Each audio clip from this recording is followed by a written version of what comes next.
반갑습니다. 여전히 반갑습니다. 어제 봐도 반갑고 오늘 봐도 반갑고 내일 봬도 반가운 우리 유튜브 바이블 스토리 산책 모든 구독자 여러분께 감사 인사를 드립니다. 오늘 역대하 15장 가도록 하겠습니다. 지난 14장에 이어서 15장도 아사의 통치 기간에 일어났던 일들을 기록하고 있습니다. 자, 이 아사라는 왕은요, 유다의 20명의 왕 중에서 맨 먼저 종교개혁을 했던 왕이 이 아사 왕입니다. 아사 왕은 유다의 세 번째 왕이죠. 남북이 분열되어지고 난 뒤에 분열 왕국 중에서 유다 왕 20명 중에서 세 번째로 등극한 왕이 이 아사 왕입니다. 아사의 종교개혁이 오늘 15장에 기록되어 있고요. 또 유다의 왕들 중에서 종교개혁을 했던 대표적인 왕들이 있는데요. 아사, 그 다음에 나오는 아사의 뒤를 이어서 왕이 되었던 여호사밧, 네 번째 왕이죠. 이 여호사밧도 종교개혁을 합니다. 그리고 13번째 왕으로 등극하는 히스기야가 종교개혁을 하게 되고요. 16번째 왕이었던 요시야도 종교개혁을 합니다.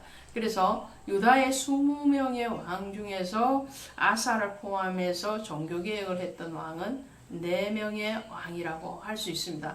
아사는 BC 910년부터 869년까지 41년 동안 통치를 하는데 그 중에 35년 동안을 평안을 가져오는 왕이 됩니다. 14장에도 하나님께서 아사가 바알과 세라상을 부수는 것에 대해서 좋게 여기시고 기쁘게 받으시고 그에게 평안을 주셨다고 그랬죠. 오늘 15장에 가면 그 평화의 지경이 넓어지는 것을 보게 됩니다. 굉장히 중요하죠. 오늘 우리 신앙이 우리 한 사람 한 사람의 신앙이 그 신앙으로 한 사람의 신앙으로 머무는 것이 아니고 복음은 항상 확장성을 가지고 가죠. 그래서 복음은 작은 씨앗 하나로 출발을 하지만 그 씨앗이 자라서 어떻게요? 수많은 새들이 와서 심을 얻는 그런 거목이 되는 것 같은 그런 부흥의 역사, 확장의 역사를 가지는데, 그래서 한 사람이 믿어서나 그 사람이 속한 그 가정과 가문과 지역과 국가와 민족까지 바꾸어가는 것이 하나님의 역사죠.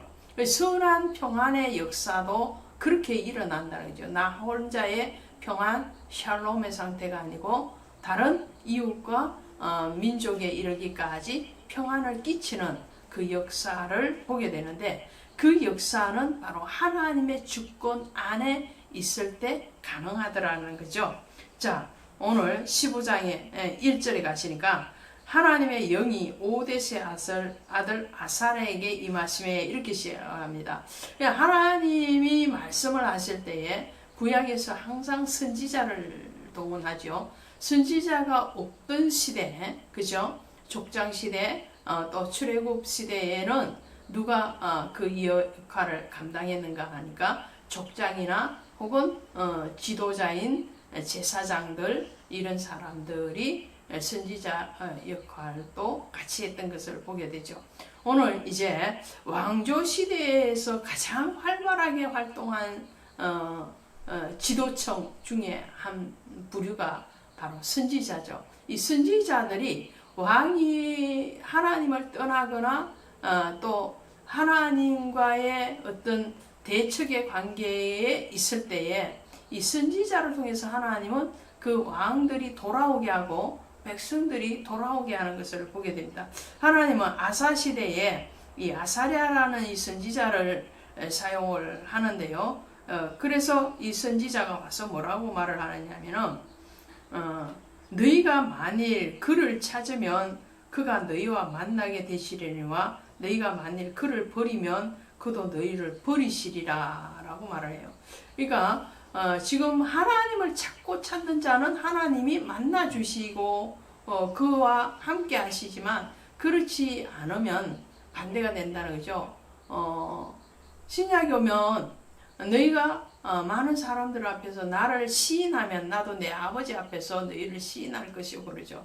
그러나 그렇지 아니하고 많은 사람 앞에서 주를 부인하게 되면 주님도 아버지 앞에서 우리를 모르신다 하리라 그러죠. 그 말씀과 같은 거죠. 그랬을 때에 아사는 어떻게 하느냐? 그 시대적인 상황을 보니까 이스라엘에는 참 신이 없고 가르치는 제사장도 없고 율법도 없은 지가 오래되었으나 이렇게 되어 있어요. 자, 그러니까 남유다에 지금 속한 왕이 이 아사 왕이잖아요. 아사 왕인데 지금 선지자는 무엇을 얘기하느냐? 북쪽에 있는 이스라엘에는 지금 하나님을 섬기지 않는다는 거죠. 그래서 이스라엘에는 지금 거짓 신들만이 남유다 북이스라엘로 갈라졌는데 북이스라엘에는 지금 거짓 신들 어떤 신요? 바알과 아세라 신들 또 거짓 제사장 레인들이 아닌 일반 제사장들을 왕이 제물을 받고 세웠다 그랬죠. 그 출발이 여로보암으로부터 오고 있잖아요. 그래서 거짓 제사장들이 가르치는 것이 뭐겠어요? 당연히 하나님이 아닌 다른 것을 가르치겠죠. 그래서 하나님에 대해서 율법이 없어진 지가 오래되었으나 그들이 그 환란 때에 이스라엘 하나님 여호와께로 돌아가서 찾음에 그가 그들과 만나게 되셨나니 그때에 온 땅의 모든 주민이 크게 요란하여 사람의 출입이 평안하지 못하고 이 나라와 저 나라가 서로 치고 이 성읍이 저 성읍과 또한 그리하여 피차 상한 바 되었으니 이는 하나님이 여러 가지 고난으로 요란하게 하셨음이니라. 네. 지금 북이스라엘의 상황을 얘기하는 거예요. 북이스라엘은 여로보암이 왕국을 세우면서부터 하나님이 없는 나라가 되어버린 거죠. 그러니까 하나님의 나라가 없으니까 어떻게 해요? 요란할 수밖에 없고 고난이 올 수밖에 없네. 고난으로 요란하게 하셨다. 아주 이 북이스라엘은 그래서 왕이 19명인데 어떻게 해요? 정말 단명하는 왕들이 많았던 거죠. 길게 왕 노릇한 왕이 없다는 거죠. 그만큼 정권이 자꾸 바뀌었다는 것은 혼란스러웠다는 거죠. 요란했다. 고난으로 요란했다. 그렇게 말해요.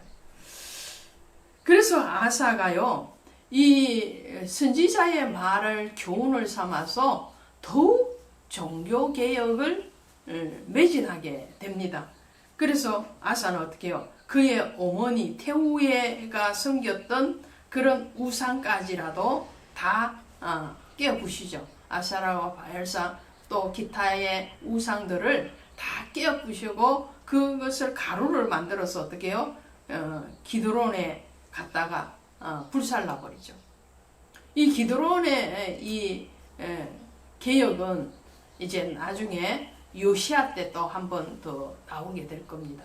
아사는 그래서 그의 어머니라 할지라도 이방신을 섬긴다면 가차없이 그 자리를 패해버리는 그리고 하나님 편으로 돌아오지 아니하는 사람들에 대해서는 강력하게 징계하는 그런 아사는 바로 하나님 중심의 사람으로 세워져 있는 것을 보게 됩니다.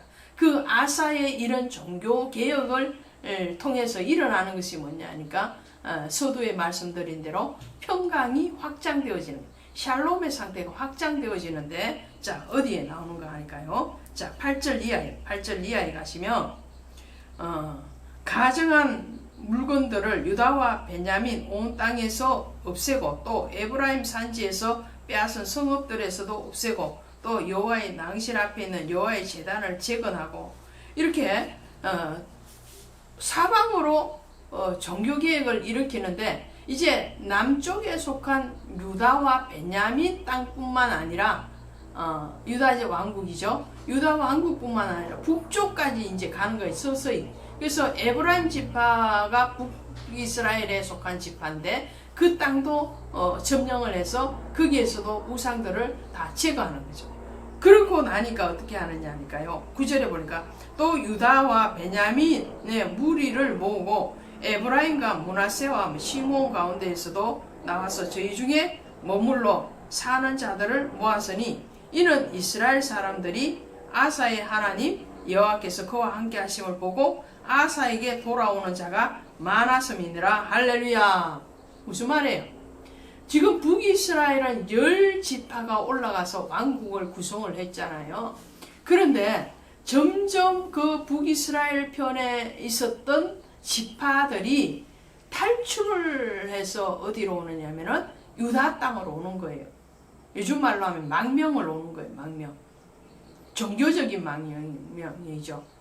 정치적인 망명이 아니라 종교의 자유를 찾아서 여호와를 찾아서 남유다로 오는 거예요. 왜? 아사 왕이 하는 것을 보니까 진짜 하나님을 섬기고 진짜 하나님의 일을 행하고 하나님의 말씀을 준행하고 있거든요.